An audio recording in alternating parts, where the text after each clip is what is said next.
ओम ज्ञानतिमिरन्धस्य ज्ञानाञ्जनशलाकया चक्षुरुन्मिलितं येन तस्मै श्रीगुरवे नमः। वन्देऽहं श्रीगुरोः श्रीयुतपदकमलं श्रीगुरून् वैष्णवांश्च श्रीरूपं साग्रजातं सहगण रघुनाथान्वितं तं सजीवं साद्वैतं सावधूतं परिजनसहितं श्रीकृष्णचैतन्यदेवं श्रीराधाकृष्णपादान् सहगण ललिता श्रीविशाखान्वितांश्च। हे कृष्णा करुणा सिंधो दीनबंधो जगत्पते गोपेश गोपिकाकान्त राधाकान्त नमोस्तुते। तप्त कांचन गौरांगी राधे वृंदावनेश्वरी वृषभानुसुते देवी प्रणमामि हरिप्रिये। नमो महावदान्याय कृष्णा प्रेम प्रदायिने कृष्णाय कृष्णा चैतन्य नाम्ने गौरत्विषे नमः।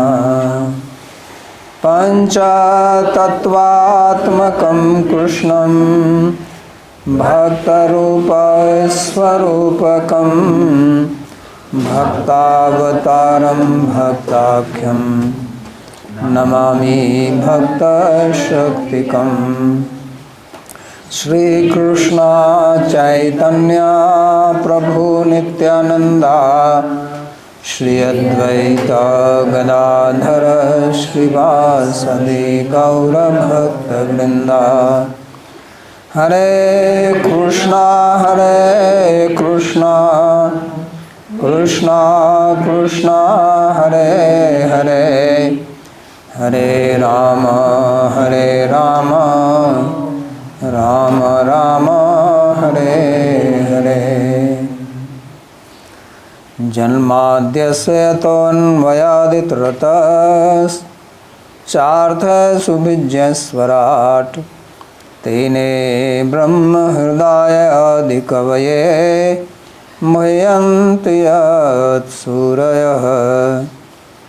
तेजो वारिमृदां यथा विनिमयो यत्र त्रिसर्गो मृषा धाम्ना स्वेन सदा निरस्तकुहकं सत्यं परं धीमहि।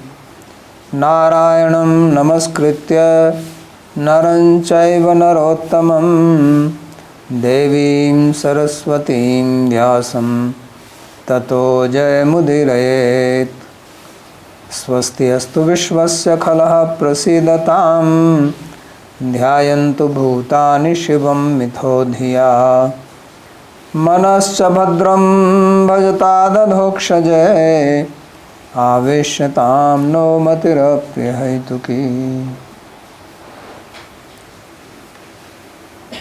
आप सभी का स्वागत है इस श्रीमद् भगवद गीता के सत्र में। पिछले प्रवचन में हमने भगवद गीता के प्रथम श्लोक पर विचार किया। धर्म क्षेत्र कुरुक्षेत्र समवेतायुत्सवः मामकः पांडवश्चैव किम अकुर्वत संजय। संजय को दिव्य दृष्टि प्रदान की गई थी भगवान श्री व्यास के द्वारा और वो इसका वर्णन करेंगे। इसलिए धृतराष्ट्र ने संजय को प्रश्न पूछा था। पिछले सत्र में एक प्रश्न पूछा था कि धृतराष्ट्र ने दिव्य दृष्टि लेने से मना क्यों किया। तो उसका एक उत्तर तो ये था कि जो मैंने दिया था कि वो अपने वंश का विनाश अपनी आँखों से देखना नहीं चाहता था। इसके पीछे जो गहरा कारण है वो ये है कि हमारी एक प्रकार से आसक्ति हो जाती है, और जब हमारी किसी चीज़ में आसक्ति हो जाती है तो हमें कोई उससे अच्छी चीज़ देना चाहे तो हम उसको प्राप्त करना नहीं चाहते हैं। अच्छी अगर हमारी आसक्ति से वो मेल नहीं खाती है तो। इस विषय में एक बहुत सुंदर कथा महाभारत में ही है कि एक बार नारद जी यहाँ मर्त्य लोक में आए। उन्होंने देखा कि लोग बहुत कष्ट पा रहे हैं, बहुत दुखी हैं, चारों तरफ लोग परेशान हैं, रोगी हैं, कुछ लोगों के पास भोजन नहीं है। तो वैकुंठ लोक गए नारायण जी के पास, भगवान नारायण के पास, और उनसे प्रार्थना की कि आप तो सर्वसमर्थ हैं, सर्वशक्तिमान हैं, तो आप इन लोगों को यहाँ वैकुंठ में क्यों नहीं ले आते हैं। तो भगवान ने सीधा उत्तर नहीं दिया।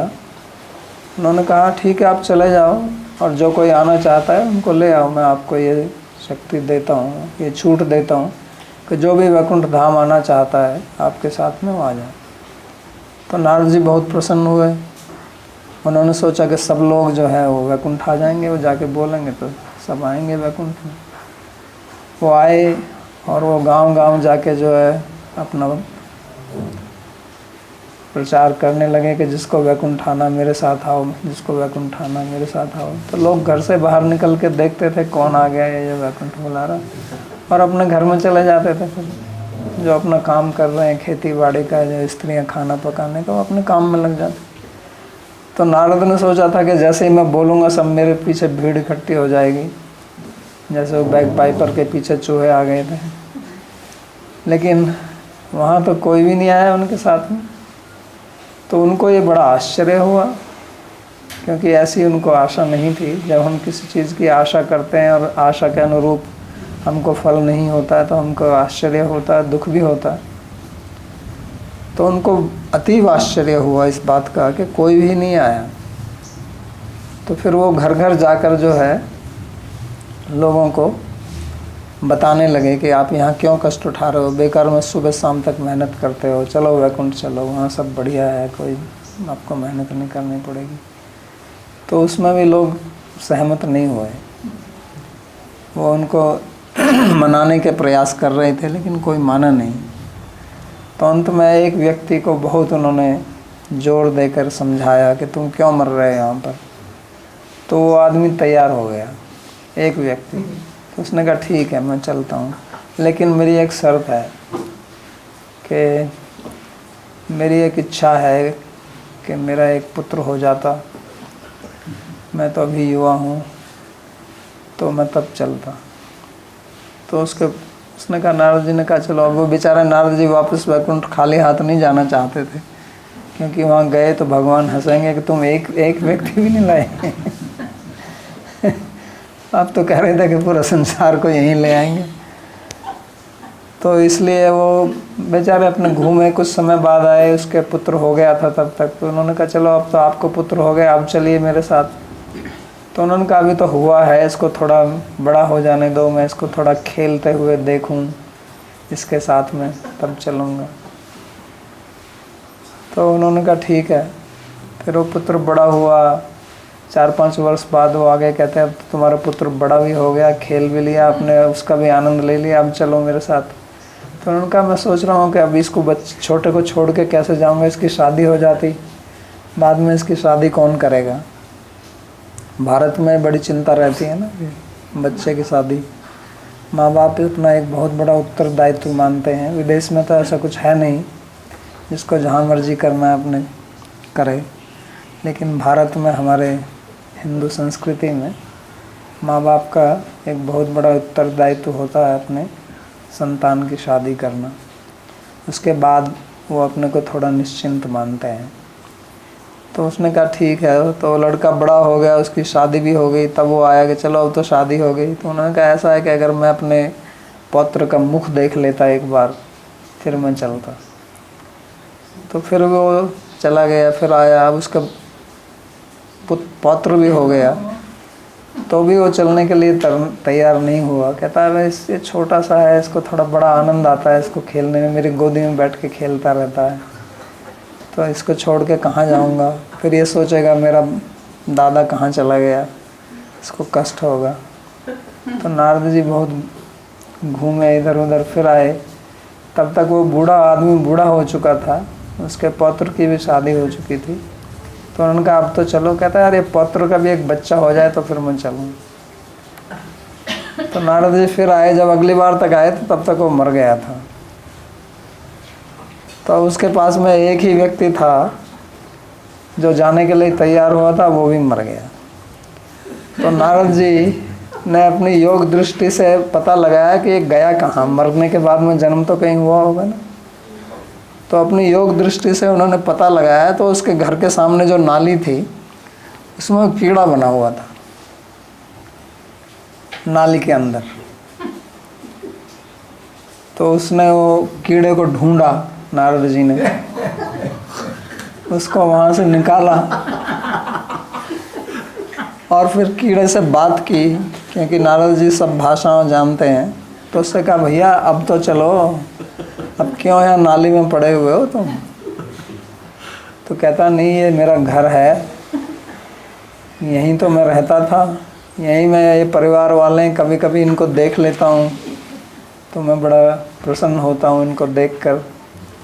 और मेरे जो पुत्र वधू है वो खाना वाना बना के, बर्तन साफ करके, जो भी कूड़ा कचड़ा नाली में आता है उसको मैं खा लेता हूँ, तो उससे मेरा पोषण हो जाता है, मैं आनंद में हूँ। मैं वैकुंठ जाके क्या करूँगा, यहीं तो वैकुंठ है। तो नारद जी को बड़ा आश्चर्य हुआ कि कीड़ा भी यहीं से जान, क्योंकि ये वास्तव में ये स्वभाव है जीव का कि वो जिस भी शरीर में होता है उसी में आसक्ति हो जाती है। हम सोचते हैं कि मनुष्य देह जो है वो अच्छा है और दूसरे देह नहीं है, लेकिन आप किसी भी जीव को मारने चलो तो वो अपने को बचाएगा, क्योंकि उसमें उसकी आसक्ति रहती है। कीड़ा भी अपने को बचाएगा, आप कहीं कीड़ा देखेंगे उसको हाथ लगाए तो तुरंत वो बचाएगा अपने को। तो इसलिए फिर नारद जी ने कहा कि चलो, तो उसने तैयार नहीं हुआ। तो उसने कहा ठीक है तेरे को मैं ज़बरदस्ती ले जाऊँगा, तो क्या करेगा।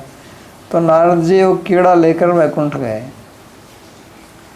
तो भगवान ने फिर पूछा कि हाँ ले आए आप लोगों को। महाराज जी एक ही मिला है बस कीड़ा, वो भी मैं ज़बरदस्ती लाया हूँ क्योंकि कुछ कर नहीं सकता है, नहीं तो ये भी आने के लिए तैयार नहीं था।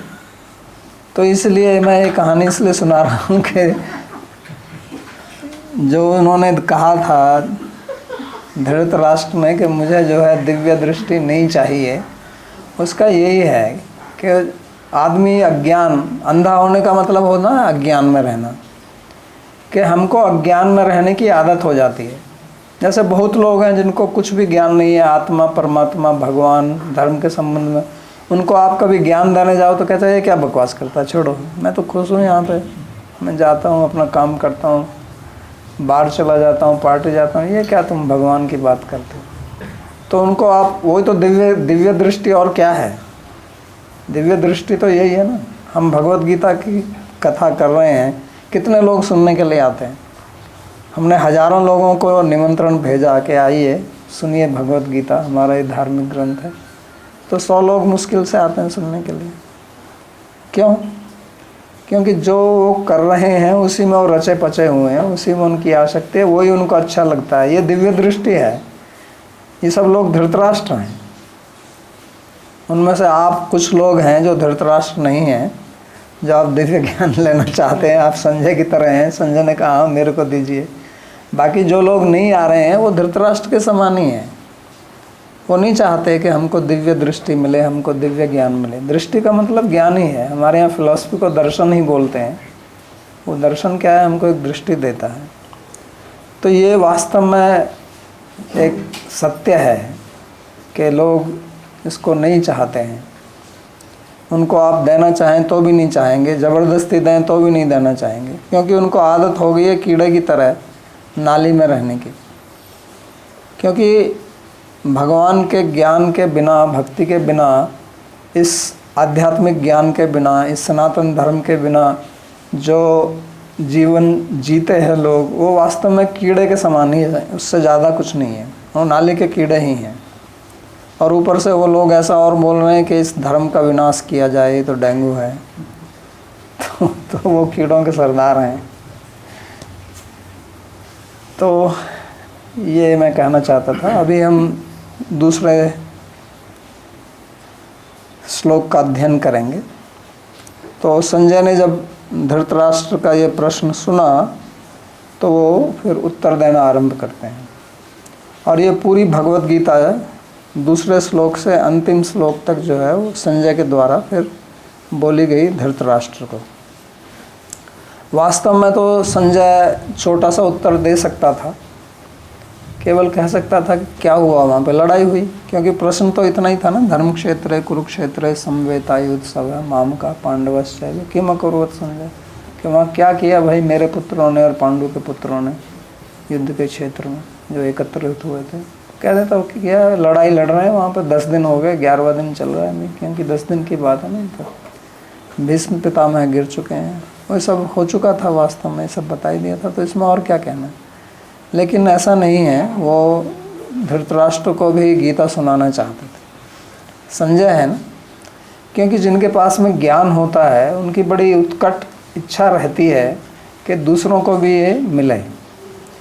जो दैवी प्रकृति के व्यक्ति होते हैं, जिनका हृदय जो है वो निर्मल होता है और जो इस आनंद का अनुभव करते हैं, वो चाहते हैं कि दूसरे भी इस आनंद का अनुभव करें। तो वो इसको दूसरों को बांटना चाहते हैं। तो संजय उस दृष्टि से वास्तव में भगवत गीता उनको सुनाने लगता है इस प्रश्न का उत्तर के मिस से। तो ये संजय बोल रहे हैं अभी। संजय उवाच दृष्ट्वा तु पांडवानीकं व्यूढ़ं दुर्योधनस्तदा आचार्यमुपसंगम्य राचा वचनमब्रवीत्। तो संजय ने कहा, राजा दुर्योधन उन्होंने पांडवों की सेना को देखा। दृष्ट्वा तु पांडवा नीकम, अनीकम माने सेना जो व्यूह रूप में वहाँ खड़ी हुई थी, व्यूढ़म उसको। और फिर उसके बाद में वो आचार्य के पास में गए और उनको जाकर ये वचन बोले। तो यहाँ श्लोक ये भी बहुत साधारण सा ही है, लेकिन जैसे पिछला श्लोक साधारण था लेकिन उसमें कई गूढ़ बातें निहित थी, उसी प्रकार यहाँ भी कुछ गूढ़ तत्व इसमें छिपे हुए हैं। तो पहले तो ये है कि दुर्योधन जो है वो पहले सेना को देखता है दृष्टवा, और व्यूढ़म अनीकम कैसी सेना को देखता है, जो पांडवों की सेना है। पांडवानीकम व्यूढ़म, व्यूढ़म पांडवानीकम दृष्टवा, यानी कि वो पहले अपनी सेना नहीं देखता है, पहले दूसरे की देखता है। और सेना को देखकर वो फिर आचार्य, आचार्य माने यहाँ द्रोणाचार्य हैं, उनके पास में जाता है। तो वास्तव में तो उसको पहले आचार्य के पास जाना चाहिए था, तब करता जो भी करता। पहले गुरु के पास जाइए, गुरु को प्रणाम कीजिए और उसके बाद में जो आपका कर्तव्य है उसको कीजिए। जो उनका युद्ध का मैदान है, थोड़ा कर लेना।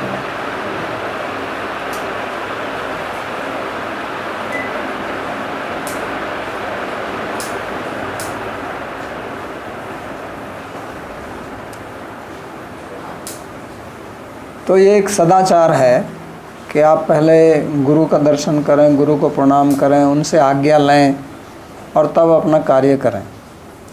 लेकिन राजा दुर्योधन उस प्रकार नहीं करता है, वो पहले सेना को देखता है। तो इससे क्या भाव निकलता है कि उसको अपने स्वार्थ की पड़ी हुई है, उसको आचार्य से, गुरु से, प्रणाम से इससे कोई मतलब नहीं है। उसको अपना उद्देश्य सिद्ध करना है और वो आचार्य के पास में इसलिए जाता है, सेना को देखकर जाता है। जब उसने सेना देखी तो उसके हृदय में कुछ कंप हुआ, क्योंकि यहाँ ये भी लिखा हुआ है कि व्यूढ़म अनीकम। उसने केवल सेना को ही नहीं देखा लेकिन अच्छी तरह से निरीक्षण किया। वास्तव में ये एक अच्छे योद्धा का गुण है, जिससे हमें युद्ध करना है उसको हम भली भांति समझें, उसकी शक्ति क्या है, उसकी कमजोरी क्या है, उसकी योजना क्या है, किस प्रकार से युद्ध करेगा। हम कोई भी काम करें तो हमको भी उसी तरह देखना चाहिए। हमको ये नहीं देखना कि हमें ये काम करना है और ठीक है, नहीं, उसमें ये भी देखना है कि इसमें किस प्रकार की बाधाएं आ सकती हैं, कौन समस्या दे सकता है, कौन शत्रु होंगे, कौन मित्र होंगे। तो ये ठीक बात है, लेकिन यहाँ जो भाव ये है कि वो इसको देख रहा है और उसके बाद में फिर आचार्य के पास में जाता है। तो इसका मतलब वो आचार्य के पास में क्यों जा रहा है कि वो सेना को देख के उसके मन में कुछ भय उत्पन्न हुआ, और वो इसलिए फिर आचार्य को थोड़ा संबोधित करेगा। संबोधित करने का उद्देश्य होगा उसको उकसाएगा। और इसी कारण से इस श्लोक में कहा राजा वचनम अब्रवीत। तो वास्तव में तो राजा अब्रवीत इतना ही कहना काफ़ी था। जैसे संजय के लिए कहा संजय उवाच, संजय ने कहा। संजय के लिए थोड़ी कहा कि संजय श्लोकम उवाच या संजय उत्तरम उवाच, संजय ने उत्तर दिया, संजय ने कहा, संजय बोला। तो यहाँ राजा आचार्य के पास गया और वो बोला, इतना ही काफ़ी था। ये वचनम अब्रवीत, वचन बोला, इसकी क्या आवश्यकता है यहाँ कहने की। तो संस्कृत के जो हमारे शास्त्र हैं उनका एक वैशिष्ट्य है कि वो व्यर्थ के शब्दों का प्रयोग नहीं करते हैं। कोई भी शब्द होगा, चाहे वो ऐसे ही लगे कि इसका कोई यहाँ प्रयोजन नहीं है, उसका प्रयोजन होता है। वो हमारी समझ में ना आए वो बात अलग है। इसलिए जो टीकाकार हैं, जो व्याख्याकार हैं, वो इन चीज़ों पर गूढ़ अध्ययन करके उसके पीछे जो छुपा हुआ भाव है उसको उद्घाटित करते हैं। तो यहाँ भी वचन कहने का मतलब है कि जो राजा बोलेगा, और उसको यहाँ राजा कहा गया है, तो राजा जो बोलेगा मतलब वो अब राजा की तरह कुछ राजनीति की बात बोलेगा, ये है इसका उद्देश्य। यानी कि जो राजा बोलेगा अभी आचार्य को, वो इसलिए नहीं बोल रहा कि मैं केवल प्रणाम करने जा रहा हूँ, उनको बताने जा रहा हूँ, लेकिन वो अपना कुछ स्वार्थ सिद्ध करना चाहते हैं। तो इस संसार में जो है वो 4 प्रकार के लोग होते हैं। कुछ लोग होते हैं जो परोपकारी होते हैं, उनका जीवन दूसरों का कल्याण करने के लिए होता है। परोपकाराय सताम विभूते। तो श्रोत्रम श्रुतेनैव न तो कुंडलेन दानेन पानी न तो कंकणेन विभाति काय करुणा पराणम। तो जो करुणा परक लोग होते हैं तो वो दूसरों के लिए कार्य करते हैं, उनको परोपकारी कहते हैं। ऐसे लोग बहुत विरल हैं, उनको साधु महात्मा इस प्रकार का जो कहा जाता है। उनका अपना कोई स्वार्थ नहीं होता है, क्योंकि उनको जो प्राप्त करना था अपने जीवन में उन्होंने प्राप्त कर लिया, और अब वो जीते हैं तो दूसरों का भला करने के लिए जीते हैं। दूसरे प्रकार के लोग ऐसे होते हैं कि वो अपना, उनका कुछ प्रयोजन, अपना स्वार्थ उद्देश्य है, उसको सिद्ध करना है, और उसके बीच में दूसरों की भलाई हो जाए तो वो भी अच्छा है। उनका मुख्य उद्देश्य दूसरों की भलाई करना नहीं होता, अपना कार्य सिद्ध करना होता है, लेकिन उसमें अगर दूसरों की भलाई भी होती है और मेरा भी कार्य सिद्ध होता तो ऐसा करते हैं। वो दूसरे प्रकार के लोग होते हैं। तीसरे प्रकार के लोग होते हैं स्वार्थी, को उनको अपना उद्देश्य सिद्ध करना है, उसमें दूसरे का नुकसान हो जाए तो कोई चिंता नहीं, दूसरे की हानि हो जाए तो हमें उससे कोई परेशानी नहीं है, हमें अपना काम सिद्ध करना है। तो ऐसे लोगों को स्वार्थी बोलते हैं। तो दुर्योधन उसी वर्ग का मनुष्य है। उसको अपना कार्य सिद्ध करना, अपनी जीत हासिल कर ले, उसमें चाहे द्रोणाचार्य की आहुति हो जाए, चाहे भीष्म जी की आहुति हो जाए, चाहे इतने राजाओं की आहुति हो जाए, मैं राजा बना रहा हूँ, मेरे को इससे कोई प्रयोजन नहीं। और चौथे प्रकार के लोग होते हैं, वो बहुत ही खतरनाक होते हैं, वो होते हैं अपकारी। उन्हीं को दैत्य असुर कहा जाता है। तो वो लोग जो हैं वो दूसरों का नुकसान करके, दूसरों को कष्ट पहुंचा के, दूसरों को हानि देकर आनंदित होते हैं। यही उनका जीवन का उद्देश्य है कि दूसरों को परेशान करो, इसमें मज़ा आता है। उनको बोलते हैं सैडिस्ट, आज की मॉडर्न साइकोलॉजी में। सोशियोपैथ, दूसरा sadist is more common, sociopath लोग जानते नहीं। तो ऐसे भी लोग होते हैं कुछ। तो पहली प्रकार के और चौथी प्रकार के कम होते हैं, ज़्यादातर तीसरे प्रकार के लोग मिलेंगे या दूसरे प्रकार के। तो दुर्योधन जो है वो उसी प्रकार का है। इस विषय में एक बहुत अच्छा श्लोक है जो शायद भक्ति संदर्भ में आया था कि एक साधु है, उसके पास में विभिन्न प्रकार के लोग जाते हैं तो उनको आशीर्वाद देता है। तो कहता चिरंजीव राजपुत्र का, चिरंजीव राजपुत्र का, माँ जीव मुनुपुत्र का, जीव वा मर वा साधो, माँ मर माँ जीव व्याध। तो उनके पास में राजपुत्र जाता है, राजा का पुत्र या राजा जाता है, तो उसको आशीर्वाद देते हैं कि राजा आप चिरंजीवी रहो, बहुत समय तक रहो। उसके पास में एक मुनि का पुत्र आता है तो उसने कहता है मुनि पुत्र आप मर जाओ, माँ जीव मुनि पुत्र के, मत जीव। फिर एक साधु आता है तो साधु को कहते हैं कि जीव व मर व साधु, साधु आप जीवो आप मरो, कोई परवाह नहीं। फिर एक व्याध आता है, हंटर, तो उसको कहते हैं आप जीवो भी मत, माँ जीव माँ मरे, जीवो मत मरो भी मत। तो ये वास्तव में 4 प्रकार के आशीर्वाद वो देता है। तो वो उसी प्रकार के हैं। राजपुत्र को कहते हैं चिरंजीव, वो कहते हैं कि आपके पास में वैभव है, पैसा है, धन है, आनंद से रह रहे हो, रहो, मरने के बाद में तो आपका क्या होगा हम नहीं जानते। और माँ जीव मुनिपुत्र का, मुनिपुत्र जो है वो तपस्या में लगे हुए हैं, कष्ट उठा रहे हैं, तो कहते हैं आप जीव मत, आप तपस्या का फल मिलेगा, स्वर्ग जाओगे आप। और साधु जो है वो सबका परोपकार करता है, वो जिए मरे कोई फर्क नहीं पड़ता उसको। और व्याध को ना जियो ना मरो, क्योंकि दोनों में ही उसका जीवन बेकार है। जीते हुए भी उसका जीवन व्यर्थ है क्योंकि सबको कष्ट दे रहा है, और मरने के बाद में भी कष्ट पाएगा, तो ऐसा जीवन व्यर्थ है। तो यहाँ जो दुर्योधन है वो आचार्य के पास में इसलिए जाता है कि मैं किस प्रकार से बात करूं ताकि द्रोणाचार्य को उत्साहित करूं, उसको क्रोधित करूं लड़ने के लिए। क्योंकि समस्या क्या थी कि द्रोणाचार्य उनका जो सबसे प्रमुख शिष्य है अर्जुन है, वो दूसरी तरफ है, और अर्जुन से द्रोणाचार्य बहुत प्रेम करते थे। अपने पुत्र के समान क्या, पुत्र से भी ज़्यादा प्रेम करते थे। उन्होंने अर्जुन को वो विद्या सिखाई जो उन्होंने अपने पुत्र को भी नहीं सिखाई थी। ब्रह्मास्त्र चलाना और उसको वापस लेना। अश्वत्थामा को ब्रह्मास्त्र चलाना ही सिखाया, लेकिन उस ब्रह्मास्त्र को रोकना कैसे, ये विद्या नहीं सिखाई थी। उसको उसके योग्य नहीं समझा उन्होंने। तो इसलिए उन्होंने सोचा कि ये अगर इनका हृदय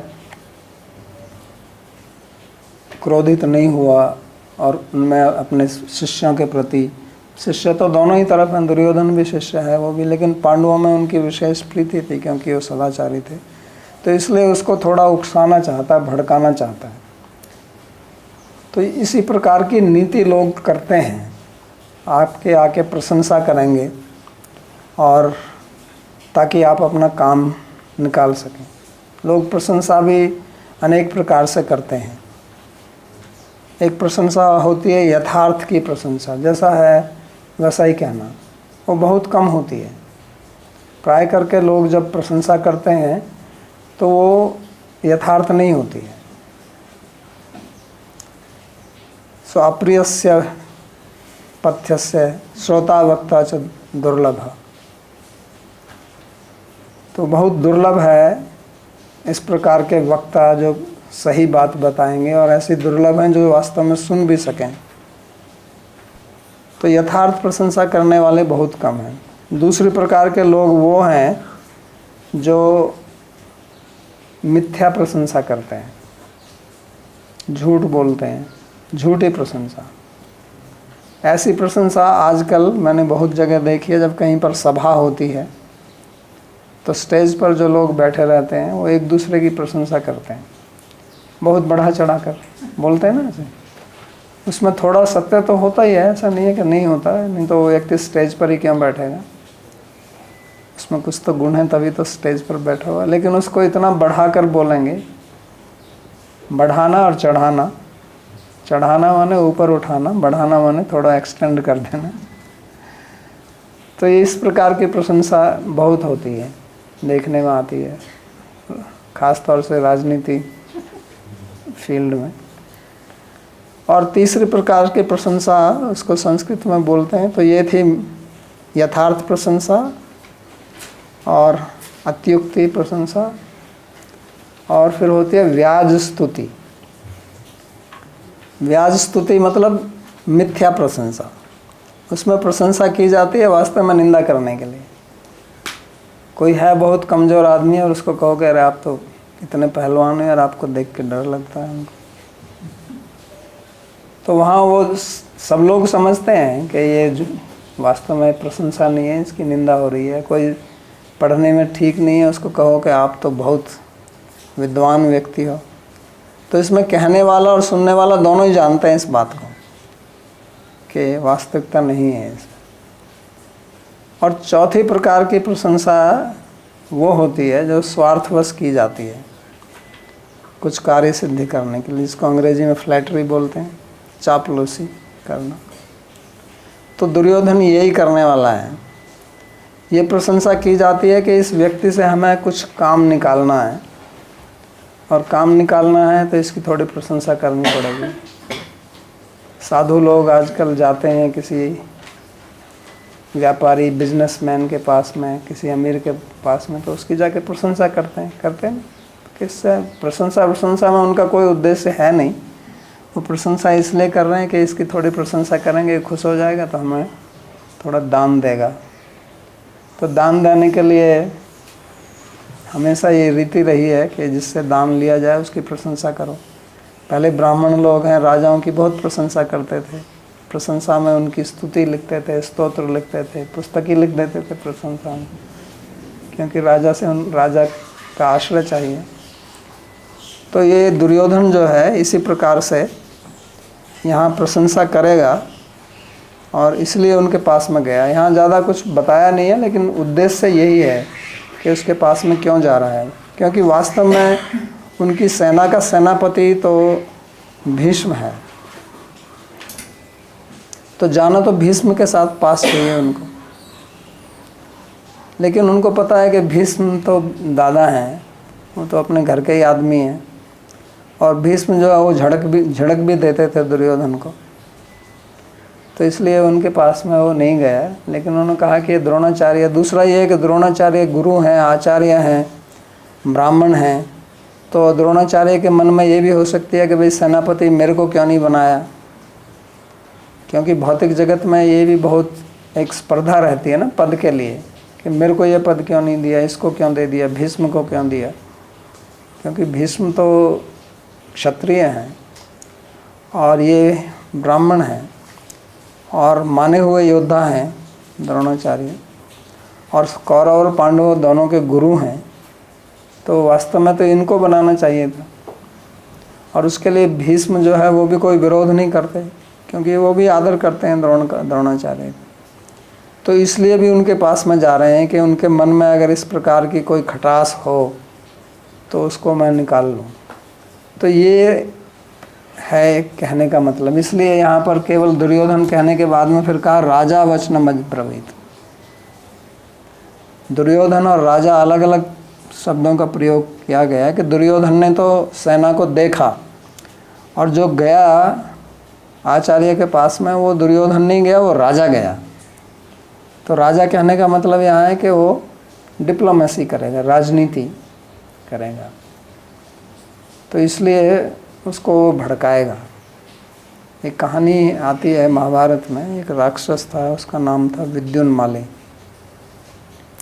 तो विद्युन्माली ने भगवान शिव की बहुत तपस्या की उनको प्रसन्न करने के लिए, और काफ़ी समय बाद भगवान शिव जी उनके सामने प्रकट हुए और उनसे कहा, वरम ब्रूहि, मेरे से वरदान लीजिए, क्या इच्छा है आपकी। तो विद्युन्माली ने कहा कि मेरे को जो है आप एक वायुयान विमान दीजिए, ऐसा विमान जिसकी अव्याहत गति हो, जो कहीं रुके ना, हर जगह चला जाए और उस पर किसी का आक्रमण से कोई असर ना पड़े। तो शिव जी ने तथास्तु कह दिया। वो तो भोले बाबा हैं, उनको चिंता नहीं है कि ये विमान का क्या करेगा। तो विद्युन्माली को विमान मिल गया। विमान में फिर वो घूमने लगा, सबको परेशान करने लगा, देवताओं को परेशान करता जाके। देवता लड़ने आते तो वो अपने विमान में बैठा रहता, वहीं से तीर चलाता, उसका कुछ होता ही नहीं था। बहुत बड़ा कवच रूप में था उसका विमान। तो एक दिन उनका विरोध जो है सूर्य भगवान से हो गया। तो सूर्य भगवान ने अपना तेज बढ़ा के उस विमान को पिघाल दिया, बिल्कुल पिघल गया, ख़त्म हो गया विमान। इतनी गर्मी पैदा की कि विमान लिक्विफाई, द्रवीभूत हो गया। तो अब बेचारा विद्युन्माली सूर्य नारायण से तो कुछ कह नहीं सकता था, उनसे लड़ भी नहीं सकता था। तो उन्होंने सोचा कि इससे कैसे बदला लूँ मैं। तो वो वही नीति अपनाई, वो शिव जी के पास गया। फिर उन्होंने कहा इसकी खबर जो है सूर्य की शिव जी ही ले सकते हैं। तो शिव जी के पास में जाके प्रणाम किया। शिव जी ने कहा, आइए बताइए क्या है। तो उन्होंने कहा, महाराज आपका बड़ा अपमान हो गया। तो ये होती है भड़काने वाली बात। तो शिव जी ने कहा, मेरा कैसा अपमान हो गया। अब शिव जी का क्या अपमान होना, उन्होंने तो उसको वर दिया था, ले हम तो जा कि आपका अपमान हो गया। बस किसने किया? सूर्य ने किया। अच्छा, सूर्य ने मेरा अपमान कैसे कर दिया? तो उन्होंने कहा कि आपने जो मेरे को विमान दिया था उसको उन्होंने जला दिया। तो अब शिव जी ने ये नहीं सोचा कि जला दिया तो जला दिया, इसमें मेरा क्या अपमान। लेकिन ये आपका दिया हुआ विमान था। ये ऐसे ही है जैसे आप कार खरीदें मर्सिडीज और उसको कोई तोड़ दे, फिर आप मर्सिडीज कंपनी के पास में जाएं कि देखो आपकी कार को इन्होंने तोड़ दिया, इसमें आपका बड़ा अपमान हुआ। तो भगवान शिव को गुस्सा आ गया। वो तो ये चाहता ही था, अच्छा मेरा अपमान किया। तो वो फिर दौड़े सूर्य के पीछे। ये भागवत में भी एक श्लोक आता है ना, कहाँ आता है, शायद तीसरे स्कंद में। तो सूर्य गिरे जाकर जब शिव जी दौड़े, एक श्लोक में कहीं आता है, ऐसा ध्यान नहीं है। तो इस विद्युन्माली की स्टोरी से ही संबंधित है।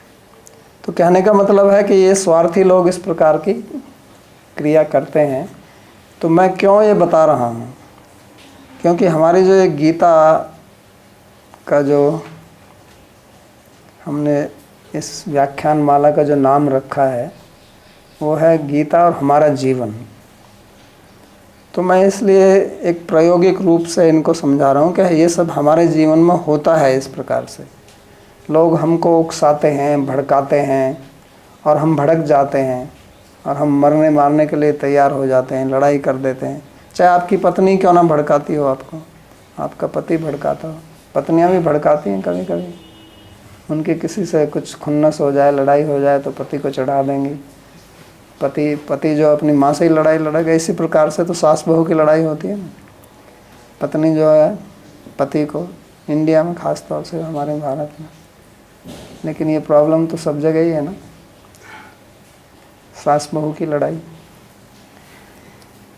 तो इस तरह से आदमी को थोड़ा विचार करना चाहिए कि ये जो बोल रहा है इसके पीछे इसका क्या उद्देश्य है। क्योंकि कोई भी कुछ कार्य करता है तो अपने उद्देश्य को लेकर करता है, तो उसको समझ के फिर निर्णय करना चाहिए कि मेरे को ऐसा क्यों बोल रहा है या बोल रही है, इसके पीछे क्या कारण है। तो ये हमें अपने जीवन में देखना चाहिए। काम पर भी ऐसा होता है कई जगह, आपके जहाँ आप जॉब करते हैं, नौकरी करते हैं, वहाँ भी कोई आपको भड़का सकता है, किसी के विरुद्ध में लड़ाई करवा सकता है, आपसे दुश्मनी निकालना चाहता है, आपका मित्र बन के रहेगा और आपकी आहुति दे देगा वो उस लड़ाई रूपी यज्ञ में। युद्ध क्षेत्र है, और युद्ध का क्षेत्र सब जगह है, जैसा मैंने पहले कहा कई बार, ये हमारे जीवन में एक युद्ध है। तो वहाँ हम बाणों से नहीं लड़ रहे हैं, लेकिन ये नीति की लड़ाई चलती है। लोग इस प्रकार की नीति लगाते हैं, हर जगह लगता है, परिवार में लगता है, जॉब पे लगता है, राजनेताओं में तो चलता ही रहता है। तो हमको समझना चाहिए कि कौन क्या करना चाह रहा है। तो उसके लिए यहाँ ये शब्द प्रयोग किया, राजा वचनम अब्रवीत। तो यहाँ बहुत गहराई से ये शब्दों का प्रयोग किया गया है, ज़्यादा यहाँ कुछ डिटेल नहीं है। अगर आपको ये डिटेल देखने हैं इनकी व्याख्या तो महाभारत पढ़िए, गीता में तो सब सार बात थोड़े में ही कही है। तो वहाँ पर जाता है और जाकर ये अपनी बात बोलता है प्रशंसा रूप में। तो स्वाभाविक है कि उनके गुरुजी ने जब ये देखा कि भाई मेरे पास में राजा आया है, तो वो दुर्योधन चाहता तो उनको अपने पास में बुला सकता था, क्योंकि राजा का अधिकार होता है, चाहे गुरु हो उनको भी संदेश भेजकर बुला सकता है। ऐसा होता है राजाओं के यहाँ। आचार्य आप पढ़ें तो उनकी सभा में आचार्य लोग भी आते हैं, उनको भी संदेश दिया जाता है, वहाँ पे बैठ के सभा करते हैं। तो राजा ये बुला सकता था, लेकिन ये स्वयं गया। तो ये एक नीति है ये भी, कि राजा चल के उनके पास में जा रहा है, तो द्रोणाचार्य स्वयं ही बड़े सम्मानित महसूस करेंगे अपने आप को, और उनके अंदर में अगर कोई दुर्भावना होगी, कुछ गुस्सा होगा, तो वो शांत हो जाएगा। तो ये इसके पीछे रहस्य है। दूसरा, इसमें जो शब्द प्रयोग किया गया है द्रोणाचार्य के लिए, वो शब्द है आचार्य। तो इसको भी समझ लेना चाहिए, क्योंकि ये शब्द प्रयोग किया जाता है, लोग इसको समझते नहीं हैं। आचार्य, गुरु, ये आजकल विषय भी थोड़ा गंभीर है, क्योंकि अब शास्त्र नहीं पढ़ते हैं, तो उनको ये पता नहीं है कि आचार्य कौन होता है, गुरु कौन होता है, किसको गुरु की उपाधि दी जाती है, कौन योग्य है। हमारे शास्त्र में सबकी व्याख्या है। तो आचार्य कहते हैं, आचिनोति यश शास्त्रार्थम आचार्य स्थाप्यत्यप स्वयं आचरते यस्मात् आचार्य तस्माद् उच्यते तेन आचार्य कीर्तित, और आचार्य तेन कीर्तित। तो आचार्य उसको कहते हैं जो शास्त्र के जो अर्थ हैं उनको शिष्य को समझाता है। आचिनोति शास्त्रार्थम, तो आतनोति उसकी व्याख्या करता है, या आचिनोति उसको चयन करके बताता है शास्त्र के विभिन्न जगह से, और उनके आचरण में भी लाता है। यानी कि जो शिष्य हैं उनको सिखाता भी है कि शास्त्र के सिद्धांतों का किस तरह से अपने जीवन में आचरण करना है। स्थाप्यत्यपि, स्थापना भी करता है उनकी। खाली ये नहीं कि प्रवचन कर दिया फिर देखा नहीं कि शिष्य कुछ पालन भी करता है, नहीं करता है। और स्वयं आचरती, उसका स्वयं भी आचरण करता है। अगर वो स्वयं आचरण नहीं करता है तो किस प्रकार से आचार्य होगी। सो स्वयं आचरते यस्माद् आचार्यते तेन कीर्तित। तो ये तीन चीज़ें हैं जिनके कारण उनको आचार्य कहा जाता है। पहला तो ये है कि वो शास्त्रज्ञ होगा, शास्त्र जानता है और शास्त्र पढ़ाता है। सो आतनोति या शास्त्रार्थम, शास्त्र के अर्थ को यानी कि पढ़ाता है शास्त्र। और दूसरा, जिनको पढ़ाता है वो आचरण परायण होते हैं, उनको आचरण सिखाता है। और तीसरा, स्वयं भी आचरण करता है। तो ये जिसमें होगा वो वास्तव में आचार्य कहने का अधिकारी है, उसी को आचार्य कहा जाता है। तो द्रोणाचार्य इसी प्रकार के आचार्य हैं। गुरु शब्द का भी इसी प्रकार अर्थ होता है। तो शास्त्रे परे च निष्णातम ब्रह्मणि समुपाश्रयम, जो शास्त्रज्ञ है, जिसको अनुभव है, जो स्वयं आचरण करता है, उसको गुरु कहा जाता है। और आजकल इस प्रकार के बहुत गुरु हैं जो इस व्याख्या के अनुरूप नहीं है, तो उनके लिए भी एक श्लोक शिव जी ने बोला है पार्वती को, बहुत महत्वपूर्ण है। तो कहते हैं गुरुवः बहवः सन्ति शिष्य वित्तापहार कहा, दुर्लभः सद्गुरु देवी शिष्य संतापहार कहा। तो कहते हैं कि पार्वती जी को बोल रहे हैं, सती जी को, शिव जी, कि बहुत हैं इस प्रकार के गुरु जो शिष्य का धन हरण करते हैं, लेकिन ऐसा सद्गुरु बहुत कम मिलता है जो शिष्य के संताप का हरण, उसके दुख का, उसके कष्ट का हरण कर, उसको ज्ञान देकर। तो द्रोणाचार्य जी आचार्य हैं, इस प्रकार के ज्ञानी हैं, विद्वान हैं। खाली वो शस्त्रज्ञ ही नहीं है, शास्त्रज्ञ भी हैं, शास्त्र और शस्त्र दोनों के ज्ञाता हैं। तो इसलिए उन्होंने कहा आचार्यम उपसंगम्य राजा वचनम अब्रवीत। तो इसके बाद में फिर हम आगे बढ़ते हैं दूसरे श्लोक पर। तो ये तो इसका अनुवाद है। संजय ने कहा उस समय पांडवों की सेना को युद्ध के लिए तैयार देखकर राजा दुर्योधन ने अपने गुरु द्रोण के पास जाकर ये शब्द कहे। तो अब अगला जो श्लोक है यहाँ लिखा नहीं है, लेकिन ये समझ लीजिए आप कि इसको दुर्योधन ने बोला है। पश्यताम पांडुपुत्राणाम आचार्य महतीम चमूम व्यूढ़ाम द्रुपद पुत्रेण तव शिष्येण धीमता। तो अब देखिए किस प्रकार से एक कुशल राजनीतिज्ञ के समान दुर्योधन बोलता है। उसके शब्द बहुत देखने वाले हैं, ध्यानपूर्वक समझने वाले हैं क्या कहते हैं। तो पहले वो कहता पश्येताम पांडुपुत्राणाम।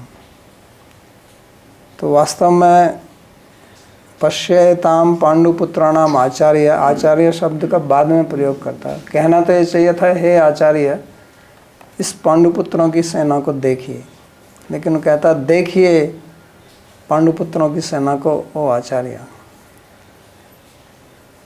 तो एक प्रकार से जैसे उनको ये आज्ञा दे रहा है कि देखिए इन लोगों ने क्या किया हुआ है, उनको भड़काने के लिए। देखो ये पांडवों के पुत्रों ने क्या किया है। इतनी बड़ी सेना, महतीम चमुम, महतीम चमुम, बहुत बड़ी सेना। वास्तव में दुर्योधन की सेना है महतीम चमुम है। दुर्योधन की सेना में 11 क्षौणी सैनिक थे और पांडवों की सेना केवल 7 अक्षौणी थी। तो दुर्योधन की सेना जो है वो करीब 1.5 गुणी है पांडवों की सेना से। तो महतीम चमूम तो उसकी है, लेकिन दूसरों की सेना को, शत्रु की सेना को बड़ी दिखा रहा है। क्यों दिखाता है? उसके पीछे कई कारण हैं। एक तो ये है कि व्यक्ति में एक ये भाव रहता है कि दूसरों की चीज़ ईर्ष्या के कारण ज़्यादा दिखाई देती है। कहते हैं ना हिंदी में कि दूसरे की थाली में घी ज़्यादा दिखता है, और अंग्रेजी में कहते हैं grass is greener on the other side. तो है एक जैसा ही, लेकिन दूसरी तरफ ज़्यादा दिखता है ईर्ष्या के कारण, क्योंकि ईर्ष्या के कारण दूसरे के गुण सहन नहीं होते हैं तो अधिक दिखाई पड़ते हैं।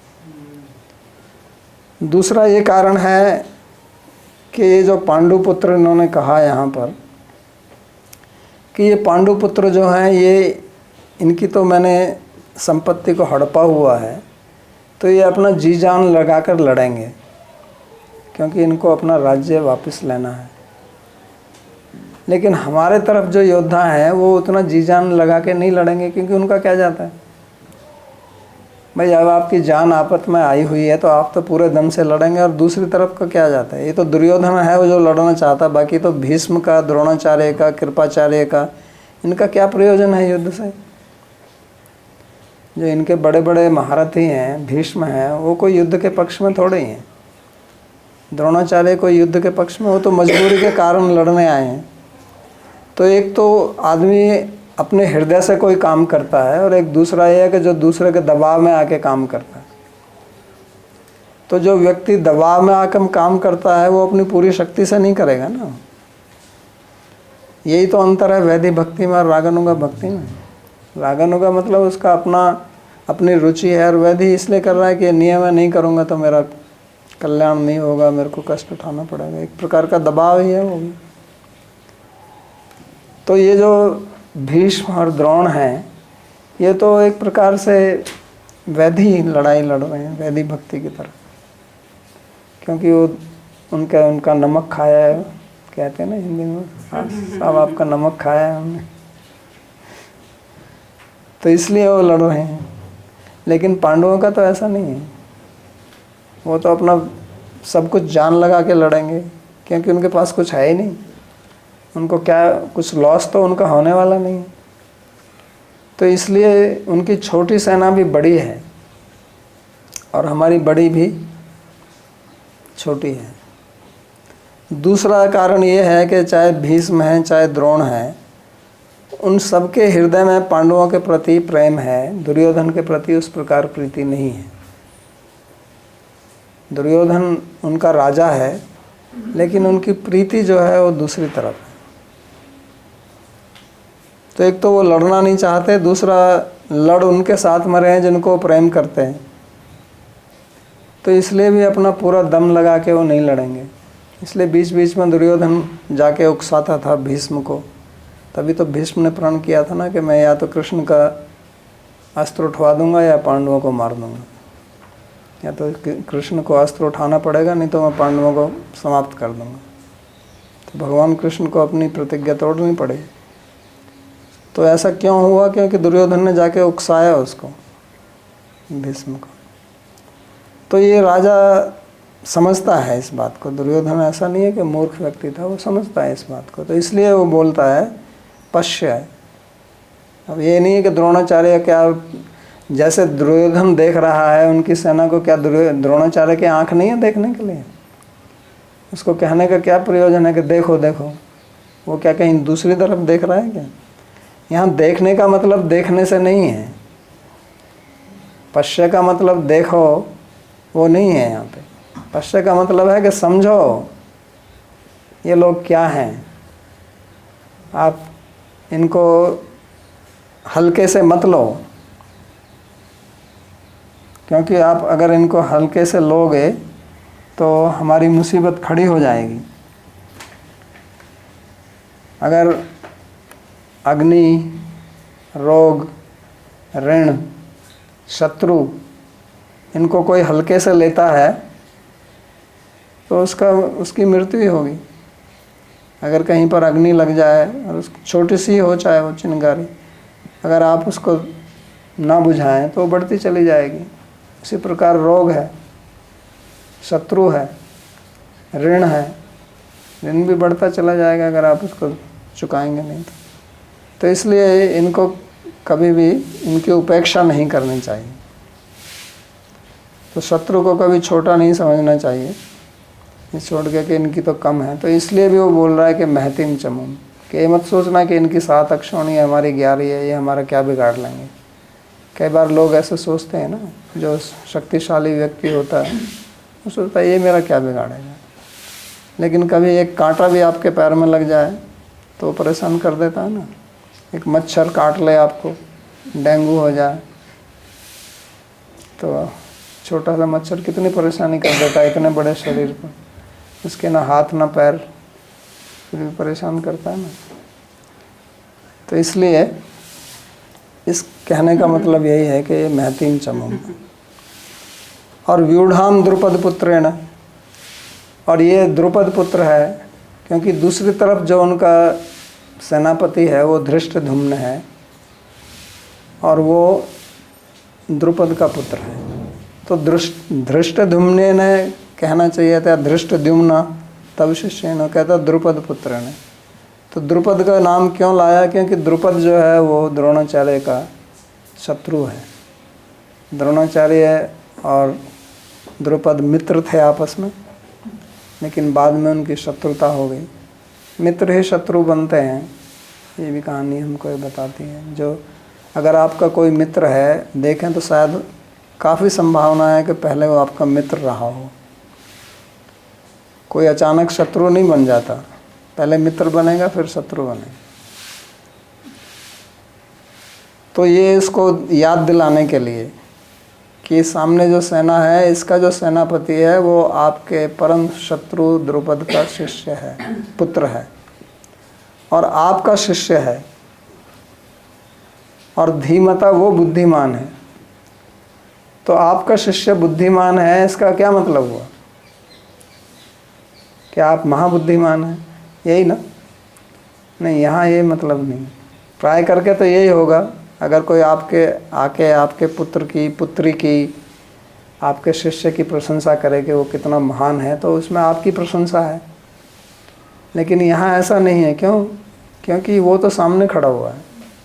आपका ही पुत्र, आपका ही शिष्य है, आपका विरोध करे, आपका पुत्र आपके विरुद्ध या आपकी पुत्री आपके विरुद्ध चली जाए, कोई आके उसकी प्रशंसा करे तो आपको अच्छी लगेगी क्या? नहीं, वो प्रशंसा अच्छी नहीं लगेगी। वो प्रशंसा अच्छी लगती है अगर वो पुत्र या पुत्री आपके साथ होता। और जब वो आपके विरोध में चल रहा है और उसकी कोई प्रशंसा करे तो वो आपको क्रोधित करेगी। तो इसलिए यहाँ इनको ये धीमता बोलता है शिष्य को। गुरु के सामने जो चेला विरोध में खड़ा हुआ है, उसकी प्रशंसा की जाए तो गुरु को कितना गुस्सा आएगा, क्रोधित होगा ना होगा वो, कि मैं देख लूँगा इसको। कहेगा अच्छा मेरा शिष्य मेरे सामने सिखाया तो मैंने ये, मैं इसको देख लूँगा, मैं देखता हूँ ये क्या करता है। तो ये है उसकी नीति, किस प्रकार से अपने शब्द जो है वो बड़े नियमित कैलकुलेटेड शब्दों का प्रयोग करता है। द्रोणाचार्य को पढ़ने से ऐसा कुछ नहीं लगता। इस श्लोक को आप देखेंगे तो इसमें कहेंगे ये क्या है, सीधा के यही तो बोल रहा है कि देखो आपके शिष्य ने क्या किया। लेकिन उसके पीछे इसी को व्यंजना बोलते हैं, इसी को बोलते हैं सजेस्टेड मीनिंग, इनडायरेक्ट। तो ये व्यंजना वृत्ति से ये सब आता है। तो यहाँ कहते हैं कि वो धीमान है, इसका मतलब आप महामूर्ख हैं। क्यों? क्योंकि ये आपका ही शिष्य है, आपने ही इसको पढ़ाया, जबकि ये निश्चित था कि ये आपको मारेगा। क्योंकि धृष्टद्युम्न जो है वो यज्ञ से पैदा हुआ था, द्रौपदी का भाई है वो, और ये दोनों धृष्टद्युम्न और द्रौपदी यज्ञ से पैदा हुए थे। द्रुपद ने यज्ञ किया था कि मेरे को ऐसा पुत्र मिले जो द्रोणाचार्य को मार सके, तो उस यज्ञ से ये पुत्र पैदा हुआ। वास्तव में द्रुपद का औरस पुत्र नहीं है, उसकी पत्नी से पैदा नहीं हुआ है, यज्ञ से पैदा हुआ। द्रौपदी भी यज्ञ से पैदा हुई थी, इसलिए उसका एक नाम याज्ञसेनी भी है। तो फिर भी आपने उनको शिक्षा दी जानते हुए, तो आप कितने मूर्ख हैं, कहने का ये है। तो सीधा नहीं बोल रहा है वो, सीधा तो कह ही नहीं सकता है, लेकिन इस तरह से उनको क्रोधित करना चाहता है वो। क्योंकि ये अगर क्रोध में होंगे तो इन सब पांडवों को धूल चटा देंगे, ये इनका उद्देश्य है। तो आज का प्रवचन हम यहीं पर विराम देते हैं। कोई प्रश्न हो तो पूछ सकते हैं।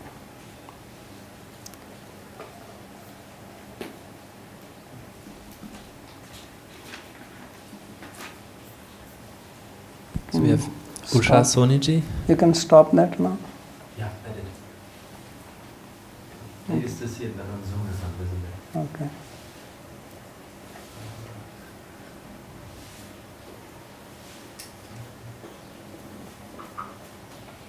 Okay, Shailesh.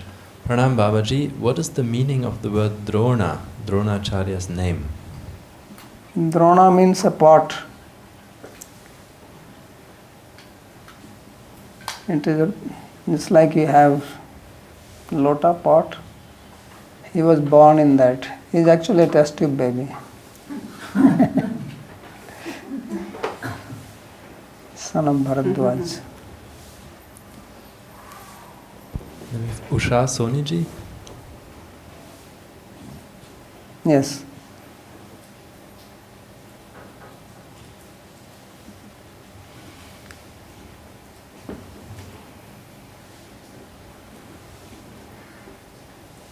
कृपया अनम्यूट कीजिए।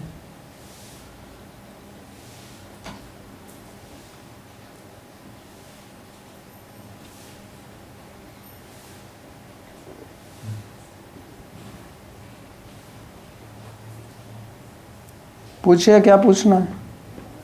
I don't see anything here. Yeah, she doesn't unmute.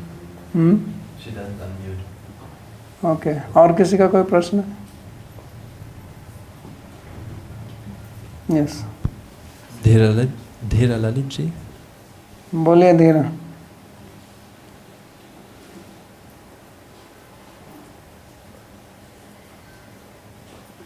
Unmute करके बोलिए।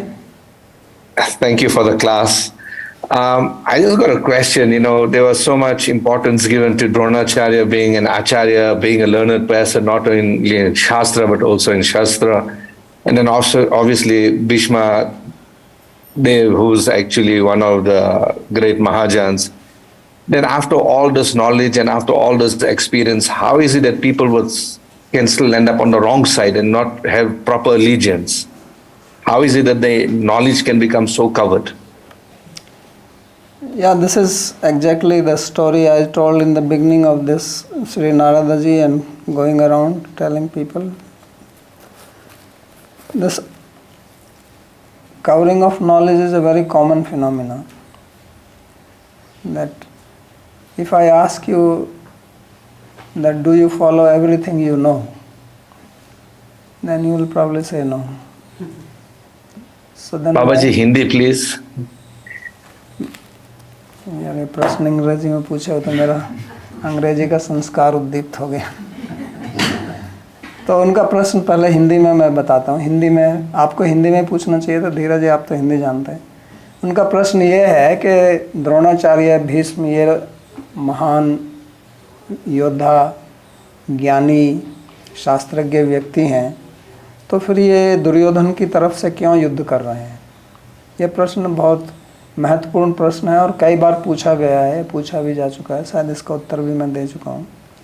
तो इसका मूल कारण क्या होता है? यहाँ तो ये है कि सीधा साधा उत्तर तो ये है कि वो दुर्योधन की छत्र छाया में रहते थे। दुर्योधन उनका पोषक था और उनका पोषक है तो उनका अब कर्तव्य बनता है कि उसका साथ दें, वो चाहे वो गलत ही क्यों नहीं कर रहा। उसको समझा सकते हैं लेकिन है तो राजा ना वो। ये प्रश्न इसलिए भी आता है क्योंकि हम आज हमारी परिस्थिति अलग है। आज हम किसी बड़े व्यक्ति को, गुरु वर्ग को, किसी अथॉरिटी को आदर नहीं देते हैं। हम अपने माँ बाप की बात नहीं मानते हैं, गुरु की बात नहीं मानते हैं, राजा तो बहुत दूर की बात है। लेकिन पहले ज़मानों में, और ये हमने अपने बचपन में देखा है, गांव में भी, गांव में कोई जो लोग बड़े हमसे बड़े होते थे वो कुछ कहते थे तो हम सुनते थे उनकी बात। अपने माँ बाप की बात नहीं है, गांव का कोई भी हमसे बड़ा था वो कुछ कहता था तो उसकी बात सुनते थे, उनसे डरते थे। वो हमको धमका दें, चेस्टाइज कर दें तो हम बुरा नहीं मानते थे। और गांव का जो मुखिया होता था, सरपंच होता था, वो कुछ कहता था तो गांव उनके साथ में रहता था कि ये हमारा सरपंच है। तो ये तो गांव की बात है। राजा इसी प्रकार था, राजा को भगवान मानते थे।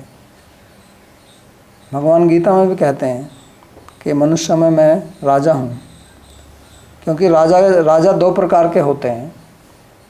राजा शब्द दिया है तो उसको मैं बता दूँ। एक होता है राजा मूर्धाभिषिक्त राजा और एक दूसरा होता है अमूर्धाभिषिक्त राजा।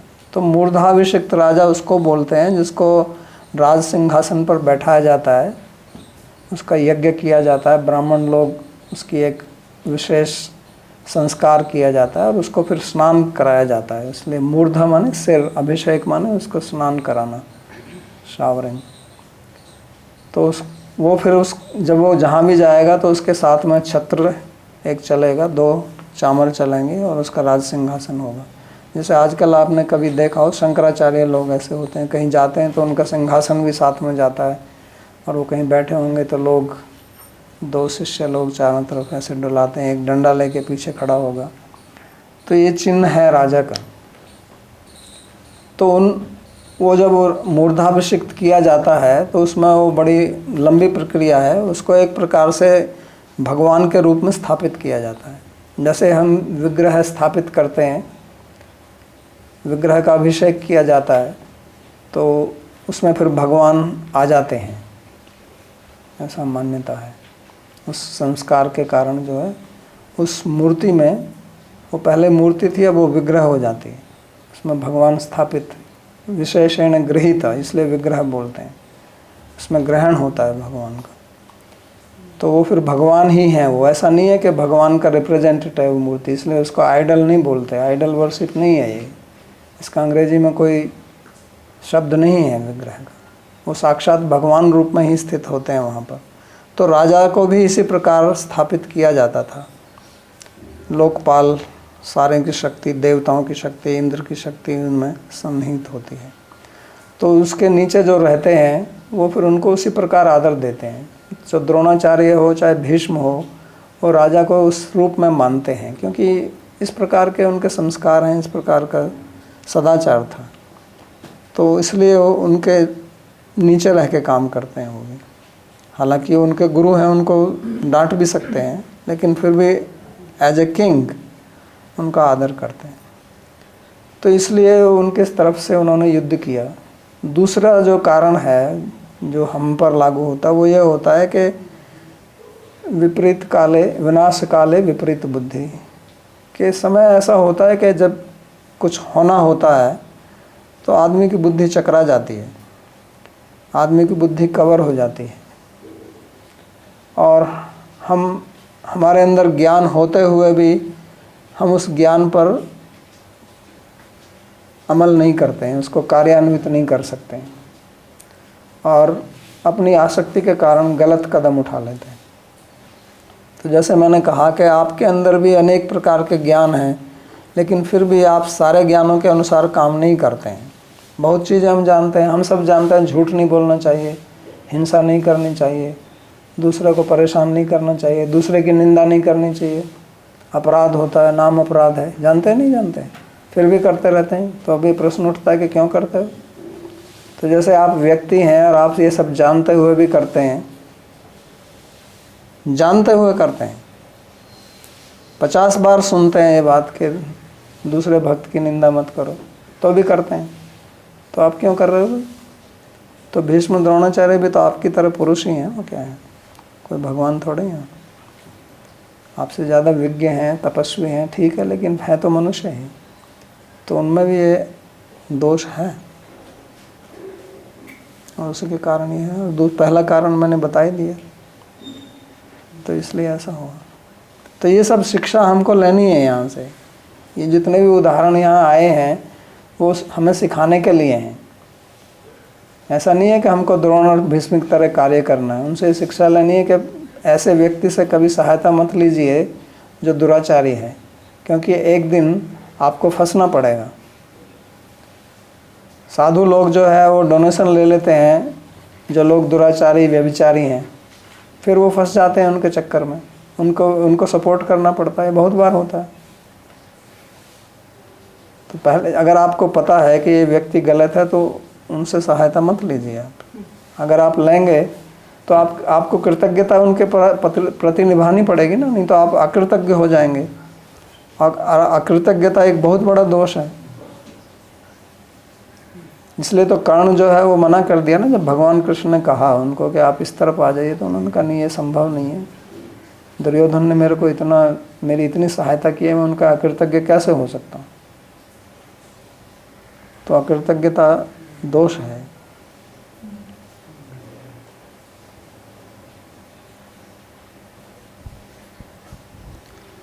प्रणाम बाबा जी। यहाँ पूछ रहे हैं कि आप बोले थे कि जिनके पास ज्ञान है वो प्रचार करना चाहते हैं, पर हमें क्या करना चाहिए जब दूसरा आदमी जो है उसको लेता नहीं है। और वो उदाहरण दे रहे हैं कि अगर किसी से बोलता है कि भगवद गीता का ज्ञान देना है कि छोड़ देना है, वैसे नहीं, अगर वो नहीं लेता है तो मत दीजिए उसको। जो लेना के इच्छुक है उसको दीजिए, जो लेना नहीं चाहता है उसको मत दीजिए। उसमें तो आपका भी दोष है। पहले या तो उसको तैयार कीजिए, क्योंकि जैसे आपके पास में कोई पात्र नहीं है और मैं आपको दूध देना चाहूँ और आपके पास में पात्र नहीं है और मैं ज़बरदस्ती दूध आपके हाथ में डालूँ तो दूध तो व्यर्थ जाएगा ना। तो लेना नहीं चाहता मतलब वो पात्र नहीं है, और उसको आप ज्ञान दे रहे हो तो व्यर्थ में जाएगा। वो ऐसे ही जैसे बंजर भूमि में बीज डालना, तो बीज व्यर्थ जाएगा। तो अगर आप इतने उत्सुक हैं तो पहले उनको तैयार करो कि उनके अंदर जिज्ञासा पैदा हो। तो अब अगर कोई ज्ञान नहीं चाहता है तो उसका पहला कदम है उनके अंदर जिज्ञासा पैदा करना। जब तक उनके अंदर जिज्ञासा नहीं है तब तक मत दीजिए। ये तो भगवान ने गीता में ही कहा ना। इसलिए तो कहते हैं जो इस ज्ञान को भक्तों को देता है उससे प्रिय मेरा और कोई नहीं है, क्योंकि भक्त तो सुनना चाहते हैं ना। दूसरा क्वेश्चन बाबा जी, हम कैसे लोगों को पहचाने जो हमारे मित्र की तरह रहते हैं पर हमको नुकसान पहुंचाना चाहते हैं? क्या हम उनको पहचान सकते हैं अगर वो हमें शारीरिक, मानसिक या आर्थिक नुकसान करना चाहते हैं? पहचान तो उनके व्यवहार से, उनकी शब्दावली से, इसी से होता है, नहीं तो कैसे पहचानेंगे आप? क्योंकि जो भी व्यक्ति बोलता है उसके हाव भाव कटाक्ष उसमें वो प्रकटित होता है। तो उसको आप बड़ी सावधानी से अध्ययन करें। हर एक व्यक्ति इसमें समर्थ नहीं हो सकता है। इसके लिए बड़ी कला चाहिए, दूसरे व्यक्ति के हृदय को समझना, क्योंकि लोग छुपा कर बर्ताव करते हैं और इसमें काफ़ी समय लग सकता है। तो उसके लिए जो हमारी नीति बताती है वो कहती है कि कोई भी व्यक्ति है उसके कुल को देखिए आप, वो किस कुल से आता है। क्योंकि हमारे अंदर जो आजकल DNA बोलते हैं, हमारी संस्कृति में उसको संस्कार बोलते हैं। आदमी संस्कार से चलता है, तो इसलिए उसका अध्ययन करें। उसके माँ बाप किस प्रकार की वृत्ति के हैं, किस कुल से आया है, उसकी विद्या किस प्रकार की है, इनसे थोड़ा आइडिया हो जाएगा। चाहे वो आपके सामने बढ़िया प्रकार से बोल रहा हो, लेकिन अगर आपको पता है कि इसकी फैमिली बैकग्राउंड इस प्रकार की है, तो क्योंकि उसके अंदर उस प्रकार के संस्कार आएंगे ना माँ बाप के, तो उससे थोड़ा आपको एक दिशा निर्देश मिलेगा। और उसका जो आचरण है उसको ठीक से अध्ययन कीजिए, क्या कहता है, क्या करता है। जो वो कहता है वो करता भी है या नहीं करता है। कथनी करनी में एकता होनी चाहिए। अगर वो सत्य नहीं बोल रहा है तो आप सावधान हो जाइए। सबसे बड़ी पहचान यही है। आदमी छोटी छोटी चीज़ों पर झूठ बोलता है।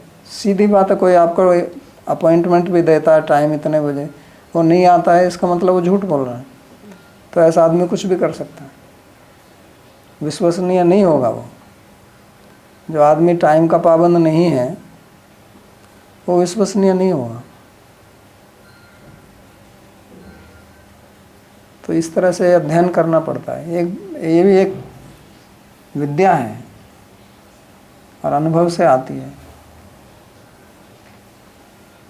एक और प्रश्न है, एक आदमी दीक्षा लेने का अधिकारी कब बनता है? हमें दीक्षा कैसे लेना है और एक गुरु को कैसा पहचानना है जो हमें आत्मज्ञान की। तो ये तो मैंने बताया था, गुरु का लक्षण क्या है। वो शास्त्रज्ञ होगा, शास्त्र जानता है, शास्त्र पढ़ाने की योग्यता भी होनी चाहिए। कुछ लोग हैं जो शास्त्र जानते हैं लेकिन पढ़ाने की योग्यता नहीं होती उन्हें। क्योंकि आध्यात्मिक मार्ग जो है ये शास्त्र पर निर्धारित है। भगवान ने गीता में भी कहा, तस्मात् शास्त्रम प्रमाणम ते कार्य कार्य व्यवस्थित हो ज्ञात्वा शास्त्र विधानोक्तम कार्य कर्तुम इह।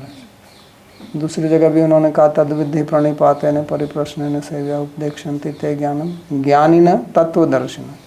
तो ज्ञानी होना चाहिए, पहली बात तो ये। ज्ञानी मतलब शास्त्र ज्ञानी, शास्त्रज्ञ, शास्त्र का ज्ञाता। दूसरा वो पढ़ाने की योग्यता। तीसरी पढ़ाने में रुचि भी होनी चाहिए। योग्यता है लेकिन पढ़ाना नहीं चाहता है, मतलब आपको ज्ञान देना नहीं चाहता है, आपको निर्देश नहीं करना चाहता है। तो ये सबसे पहले समझना पड़ेगा। दीक्षा के लिए तो आपके अंदर जिज्ञासा होनी चाहिए। मुख्य कारण तो जिज्ञासा और शास्त्र में श्रद्धा, यही योग्यता है। अभिषेक तो पूछ रहे हैं, हरि बोल बाबा जी। अगर कोई हम पे कठोर शब्दों से वार करे, नहीं तो हमें उकसाना चाहता है, तो हम उसको कैसे रोकें? उसको मत रोको, अपने को रोको। उसको नहीं रोक सकते आप, उसको आपको अपने आप को रोकना पड़ेगा। समस्या क्या होती है कि हम दूसरे को बदलना चाहते हैं, दूसरे को रोकना चाहते हैं, लेकिन दूसरे के ऊपर आपका कोई नियंत्रण नहीं है। आपका अपने ऊपर नियंत्रण हो जाए, ये बहुत बड़ी बात है। तो आप अपने को संभालिए, अपने को रोकिए, अपने मन को नियंत्रण में रखिए, तो दूसरा फिर ज़्यादा कुछ बिगाड़ नहीं सकता आपका। क्योंकि ताली जो है वो दोनों हाथों से बजती है। वो एक थप्पड़ मार भी देगा, फिर कहाँ तक मारता रहेगा आपको, छोड़ देगा। फिर कोई आपको ईमेल लिखता है आजकल सोशल मीडिया पे, हमारे साथ भी होता है, लिखते हैं, हम जवाब नहीं देते तो क्या होगा, वो चुप हो जाएगा। लेकिन हम भी जवाब देने लगे तो फिर वो वाग युद्ध चलता रहेगा। इसको बोलते हैं वाग युद्ध, वर्बल फाइट। तो उससे क्या प्रयोजन सिद्ध होगा? तो इसलिए हम सुन लेते हैं, पढ़ लेते हैं, छोड़ देते हैं, चलो। आराध्या जी पूछ रही हैं, क्या रामायण महाभारत हर युग में होता है और अगले युग में भी होगा? रामायण महाभारत तो अभी हो रहा है, अगले युग और पिछले युग की क्या बात है, ये तो चलता ही रहता है, अभी भी हो रहा है।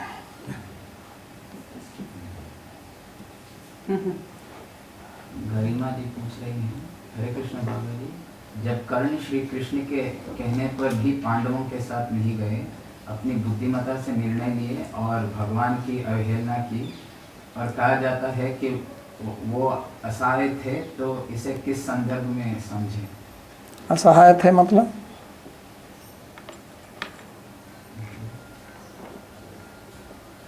भगवान की बात नहीं मानी तो उसका फल भी पाया उन्होंने। आपके कर्म का फल तो प्राप्त हो गई ना। असहाय तो सभी हैं, सब असहाय ही पैदा होते हैं। असहाय कर्ण को यही दिखाया गया कि पैदा होते ही उनको पानी में छोड़ दिया उनकी माता कुंती ने, लेकिन उसके बाद तो वो जो अधिरथ और राधा थे, उन्होंने उनको पकड़कर पुत्रवत पालन किया, नहीं किया, जो सारथी थे।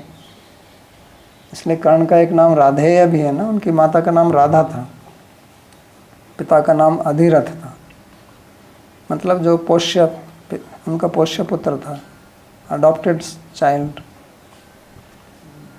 तो असहाय किस लिए थे? उनके साथ में थे, लेकिन उनके अंदर में ये स्पर्धा की भावना रहती थी हमेशा, और इसी के कारण उन्होंने जिंदगी भर कष्ट उठाया। तो व्यक्ति को अब समझना चाहिए कि मैं कौन हूँ, मैं क्या हूँ, और उसके अनुरूप काम करे। और जब हम दूसरे के ऊपर केंद्रित हो जाते हैं, कर्ण जो है हमेशा अर्जुन केंद्रित था, उसका जीवन केवल अर्जुन ही के चारों तरफ के, अर्जुन को मैं किस तरह से मारूं, उसको कैसे नीचा दिखाऊं, कैसे डिफीट करूं। तो ये जीवन का उद्देश्य है। इसमें असहायता क्या करेगी? वो तो स्वयं बहुत बड़ा योद्धा था, अपना जीवन जी सकता था, अर्जुन के पीछे क्यों पड़ा हुआ है? लेकिन उसके अंदर में एक ये हीन भावना थी कि मेरे को अर्जुन से बड़ा होना है। तो ये कोई उद्देश्य थोड़ी है जीवन का कि मेरे को इससे आगे निकलना है। अरे सबका अपना अपना कर्म है। आपका ऐसा कर्म है कि आपको ऐसी माता मिली, तो उसको छोड़िए, आपका कोई पुराने कर्म के कारण ऐसा हुआ, आप संभाल लिया है। लेकिन अब मैं उसी को लेकर गीत गाता रहूं, तो ये एक बड़ी वो पिटी सिंड्रोम, पिटी मी सिंड्रोम मेंटालिटी होती है कि हमेशा रोना। कुछ लोग ऐसे होते हैं ना, वो रोना रोते ही रहते हैं, मेरा ये हुआ, मेरा वो हो गया, ये। अरे जो हो गया हो गया, और जो भी हुआ है वो सब हमारे अपने कर्म के कारण होता है, उसके बगैर नहीं होता। उसमें हमारा भी कुछ भाग है। ठीक है, दूसरे लोग गलत काम करते हैं, नया कर्म भी पैदा होता है, लेकिन वो सब अकस्मात नहीं हो जाता, उसके पीछे हमारा भी कुछ भाग रहता है उसमें। तो आप अपने आप को संभालिए और काम कीजिए।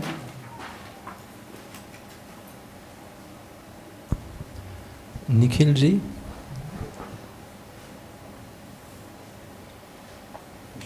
हरे कृष्णा बाबा जी महाराज, आपके चरणों में बारंबार प्रणाम। पिछले कुछ लेक्चर में राग द्वेष के ऊपर एक चर्चा हुई थी, उसमें एक श्लोक आया था, इंद्रियस्य अर्थे राग द्वेष व्यवस्थित हो। तो महाराज उसमें जैसे आपने कहा था कि हमें साधक संजीवनी पढ़नी चाहिए, तो मैंने थोड़ा पढ़ने का प्रयास किया था। तो उसमें उन्होंने एक बात बोली राम सुखदास जी महाराज ने कि जहाँ पे राग होगा वहाँ पे द्वेष अवश्य ही होगा, और साधक को अपनी साधना के प्रति भी राग नहीं रखना चाहिए, क्योंकि अगर राग होगा हमारी साधना में तो उसमें रुकावट आने पे द्वेष होगा, क्रोध आएगा। तो लेकिन अगर साधना में प्रेम होगा तो फिर हमें रोना आएगा कि मैं इस योग्य नहीं हूँ, और जो भी रुकावट आएगी मैं अपनी साधना नहीं कर पा रहा हूँ। तो यहाँ पर उनका राग और प्रेम में जो डिफरेंस वो कहना चाहते हैं, मैं इसको मतलब समझ नहीं पाया। तो आप कुछ कृपा करके कुछ इस पर प्रकाश डालिए महाराज। आपने उपदेशामृत पढ़ा है क्या रूप गोस्वामी जी का? जी महाराज। उसमें वो भक्ति के विरोधी जो 6 बताते हैं, उनमें एक आग्रह भी कहा है ना उन्होंने, याद है आपको? अत्याहार प्रयास, अत्याहार प्रयास, नियम आग्रह कहा है ना उन्होंने। जी महाराज। तो ये नियम आग्रह क्या है? नियम आग्रह यही है कि नियम में राग होना, तो ये अहंकार के कारण होता है। ये प्रेम में और आग्रह या प्रेम और राग में अंतर समझने के लिए आप सोचो कि एक के पीछे जो है ना मेरी अपनी अहंकार की भावना रहती है कि मैं तो रोज़ मंगल आरती जाता हूँ, तो ये आपकी एक ख्याति हो जाती है फिर कि ये कभी मंगल आरती जो है ये मिस नहीं करता है। तो अब क्या है, अब मंगल आरती आप उसके कारण जा रहे हैं, इसलिए नहीं जा रहे कि भगवान की मंगल आरती करनी है। अब आपके अंदर ये एक अहम भाव आ गया कि मैं तो वो मंगल आरती अब आप अपनी कर रहे हैं, भगवान की नहीं कर रहे हैं, और अपनी पूजा करें। बहुत ही सूक्ष्म विषय है ये लोग इस पर बात ही नहीं करते कि रूप गोस्वामी नियम आग्रह क्यों कह रहे हैं यहाँ पे।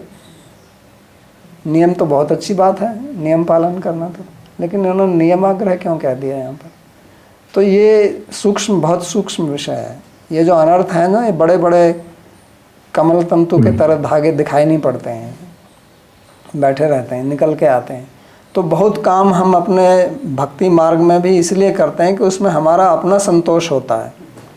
प्रेम का मतलब होता है भगवान का संतोष, अनुकूल्येन कृष्णानुशीलनम, और राग का मतलब होता है मेरा संतोष। और इन दोनों में बहुत सूक्ष्म एक रेखा है, उसको आपको अपनी सूक्ष्म बुद्धि से समझना होगा। आपको बुद्धि को बड़ा प्रखर बनाना होगा, क्योंकि इसको आप ही समझ सकते हैं। अब आप अपने अहंकार के कारण कर रहे हैं कि प्रेम के कारण कर रहे हैं, दूसरा बहुत कठिन है उसके लिए, क्योंकि दूसरे को ही पता नहीं है तो वो बेचारा कैसे समझेगा। कोई बहुत उच्च कोटि का भक्त ही इसको समझ सकता है, वही पहचान सकता है। इसलिए आपको सतत इसमें सावधान रहना पड़ेगा कि मैं इसमें क्यों कर रहा हूँ। तो जो राम सुखदास जी बोल रहे हैं वो इस दृष्टि से बोल रहे हैं, हालांकि इस तरह से वो समझा नहीं रहे वहाँ पे, लेकिन भाव उनका वही है कि इस कारण से फिर आदमी उसमें फंस जाता है, और फिर वो अहंकार की पूजा कर रहे हैं। उसने अपनी एक प्रतिमा बना ली है कि मैं मंगल आरती मिस नहीं करता हूँ, ये मेरी। तो अब वो अपनी प्रतिमा की पूजा कर रहा है, तो मर जाएगा, बीमार होगा, कहीं भी होगा, रात को 2 बजे सोया तो भी उठ जाएगा, ये सब करेगा। उसमें कोई बुराई नहीं है, अगर वो वास्तव में उसकी भगवान में प्रीति है तो बहुत अच्छा है, लेकिन वो क्यों कर रहा है वो उसको समझना पड़ेगा। और भगवान जो वो भाव को देखते हैं, क्रिया को नहीं देखते।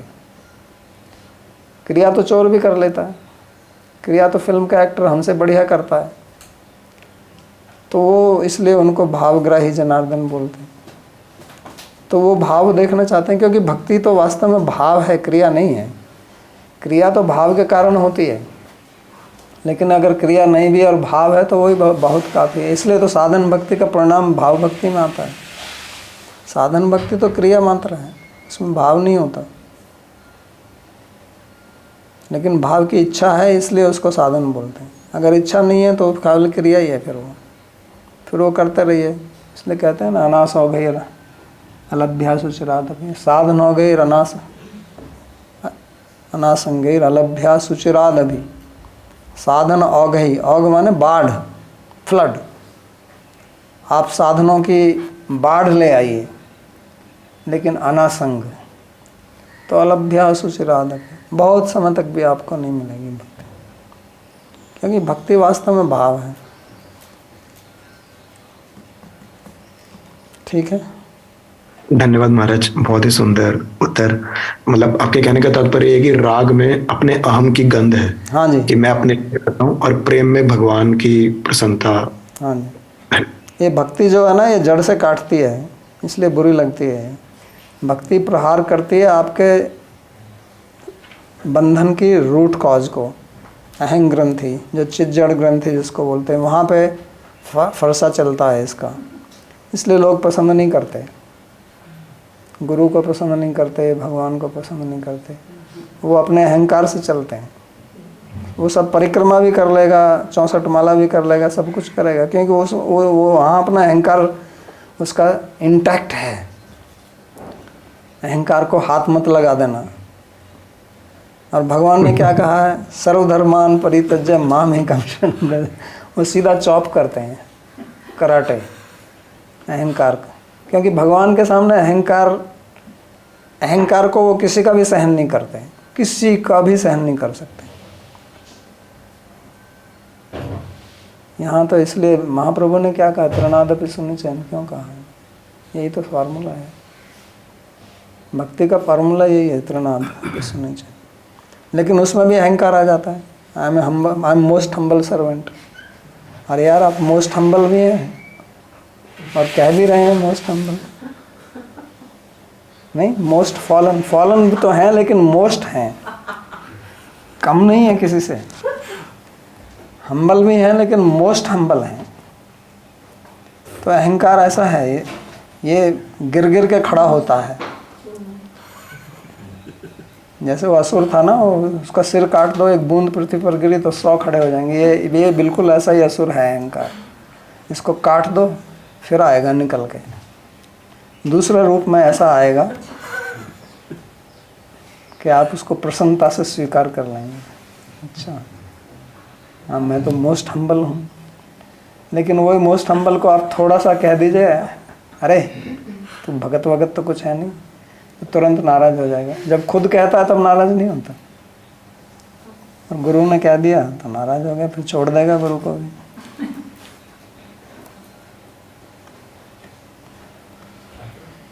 धन्यवाद महाराज। ओके, ठीक है, समाप्त करते हैं। प्रार्थना श्लोक कहाँ गए हमारे? सर्वोपनिषदो गावो दोग्धा गोपाल नंदनः पार्थो वत्सः सुधीर्भोक्ता दुग्धं गीतामृतं महत्। कहाँ गया? एकं शास्त्रं देवकी पुत्र गीतम् एको देवो देवकी पुत्र एव एको मंत्रस्तस्य नामानि यानि कर्माप्येकं तस्य देवस्य सेवा कार्पण्यदोषोपहतः स्वभावः पृच्छामि त्वां धर्म सम्मूढचेतः यच्छ्रेयः स्यान्निश्चितं ब्रूहि तन्मे शिष्यस्तेऽहं शाधि मां त्वां प्रपन्नम् यत्र योगेश्वरः कृष्णो यत्र पार्थो धनुर्धरः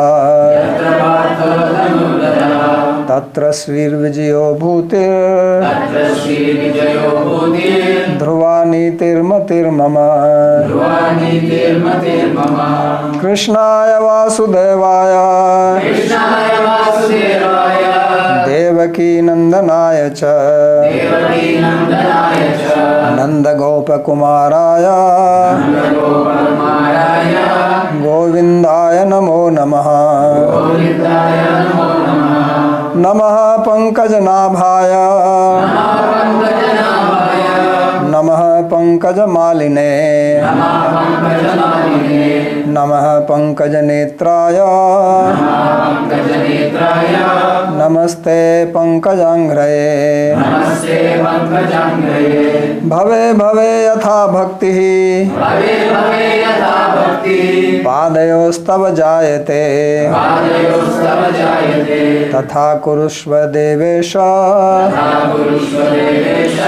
नाथस्त्वं नो यतः प्रभो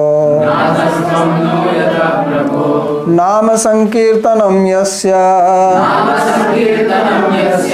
सर्वपाप प्रणाशनम् प्रणामो दुःख समनस्तं नमामि हरिं परम् हरि ओम तत्सत्।